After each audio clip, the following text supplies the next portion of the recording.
নমস্কার, আবার একটা নতুন ব্লগে সবাইকে জানাই অনেক স্বাগত। বেশ কয়েকদিন ধরে একের পর এক হাড়হিম করা দুর্ঘটনা, তার সঙ্গে এইরকম প্রচণ্ড গরম, এর মধ্যে ভালো থাকা সত্যিই যায় না। তাই কেমন আছো সবাই সেটা জিজ্ঞেস করছে না। চলো আজকে একটা প্রেগনেন্সি রিলেটেড ভিডিও তোমাদের সঙ্গে শেয়ার করি। তোমরা অনেকেই প্রেগনেন্সির মর্নিং যোগা দেখতে পছন্দ করো, তাই আমি আজকেও যোগা করছিলাম, ভাবলাম তোমাদের কিছু প্রশ্নের উত্তরও দিয়ে দিই।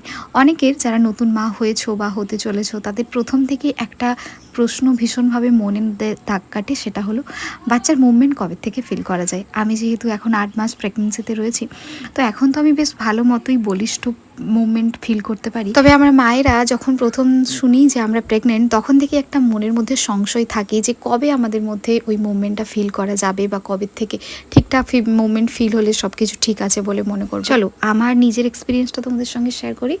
আমি মূলত 3.5 মাসের আশপাশ সময় থেকেই ভালো করেই হালকা হালকা বেবির মুভমেন্ট ফিল করতে পারছিলাম। তখন হালকা হালকা বাবলসের মতো ফিল হতো, এখন অনেকটা স্ট্রং মুভমেন্ট ফিল করতে পারি। তবে জানো, এই নিয়ে টেনশন নেওয়ার কিছু নেই।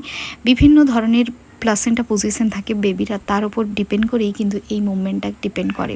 তাই অনেকেই হয়তো 3.5 মাসে ফিল করতে পারে মুভমেন্ট, অনেকে আবার হয়তো 4 মাস বা 5 মাসে গিয়েও ফিল করতে পারে।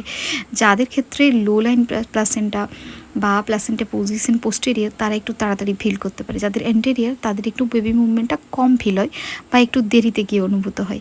তো সেই জন্যই যারা নতুন মা হতে চলেছো বা যারা এই ফার্স্ট বা সেকেন্ড ট্রাইমস্টারের মধ্যে রয়েছো বা একটু কম অনুভব ফিল করছো, তারা একদম ঘাবড়ে যেও না। টেনশন বা স্ট্রেস নিলে আমাদের পাশাপাশি বেবির উপরেও অনেক ধরনের খারাপ প্রভাব পড়ে। একদম স্ট্রেস ফ্রি থাকো আর সঙ্গে নিজের খেয়াল রেখো। আজ তবে আসি, খুব তাড়াতাড়ি ফিরবে একটা অন্য ব্লগে। Till then by.